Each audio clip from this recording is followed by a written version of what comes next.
ही पालकांसाठी सूचना झाली। आता ही वेळापत्रक आहे सातत्यपूर्ण सर्वकष मूल्यमापन म्हणजे CCE1 परीक्षा आहे, सामायिक परीक्षा 2025। यामध्ये दिनांक, वार, विषय, वेळ आणि इयत्ता आहे।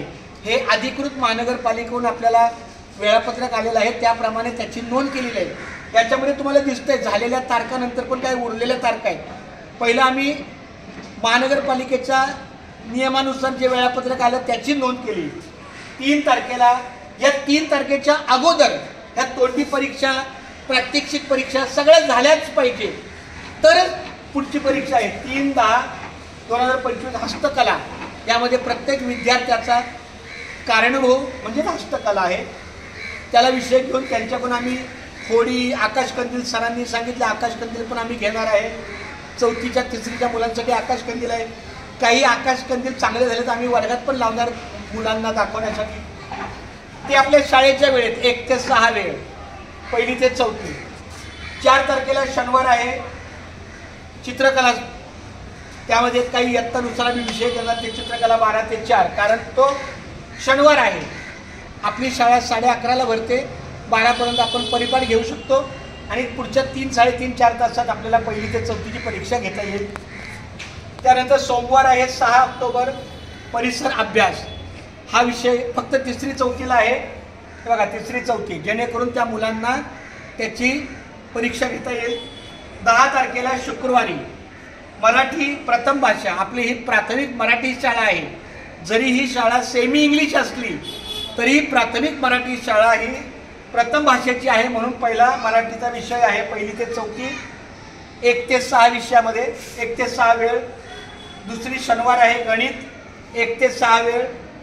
13 तारखेला सोमवार आहे इंग्रजी विषय 1 ते 6।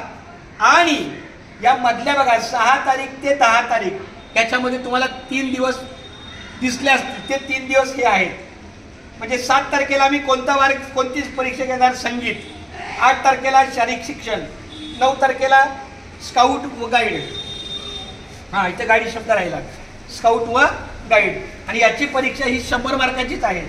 म्हणजे ही 100 मार्क, हे 100 मार्क, हे 100 मार्क, हे 100 मार्क, हे 100 मार्क, हे 100 मार्क, हे आणि हे विषय एकत्र आहे, हे 100 मार्क। अशा प्रकारे एवढं नियोजन चांगलं झालेलं आहे। सर तुम्ही ऐकलं का सगळं? तुम्हाला कसं वाटलं? जरा 2 शब्द तुम्ही सांगा जरा। काय तुम्ही सगळं हे वाचून आता तुम्ही तिकडे आमचे हे श्री राम सर आहेत, आपल्या महानगरपालिकेत पवित्र पोर्टलच्या माध्यमातून नवीन कामाला लागलेले आहेत। त्यांना अजून 1 वर्ष नाही झालं, अजून त्यांची 3 वर्ष बाकी आहेत सेवा सातत्यानुसार। तर तुम्हाला हे सगळं विषय ऐकून कसं वाटलं तुम्हाला? तुम्ही पण जरा थोडं बोलकं व्हावं अशी माझी प्रामाणिक इच्छा आहे। आता आम्ही सेवानिवृत्तीच्या टप्प्यावर आहे, 4.5 वर्ष बाकी आहेत आणि तुम्हाला ह्या शाळेचं संपूर्ण नियोजन करायचं आहे। तर आता जसं तुम्ही समजून घेतलं तर तसं जरा बोला। खूप धन्यवाद।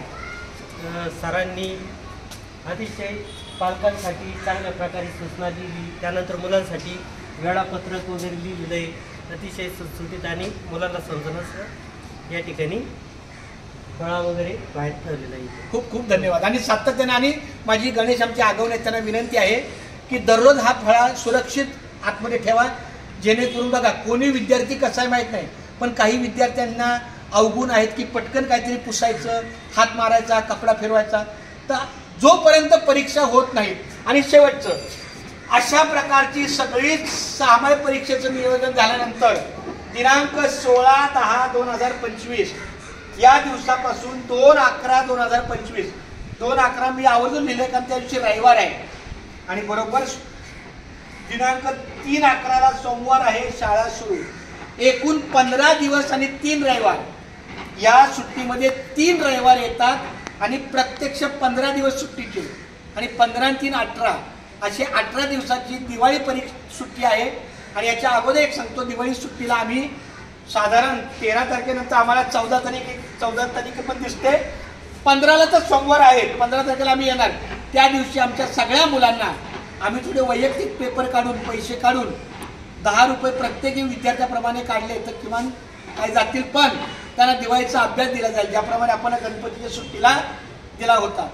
त्यांना दिवाळीची सुट्टी चांगलीच जाणार, खेळून जाणार, खाऊन जाणार, मज्जा करणार, पण त्याचबरोबर किमान 1 तास 2 तास दिवसाचा अभ्यास त्याचा तारखेप्रमाणे देणार आम्ही अभ्यास।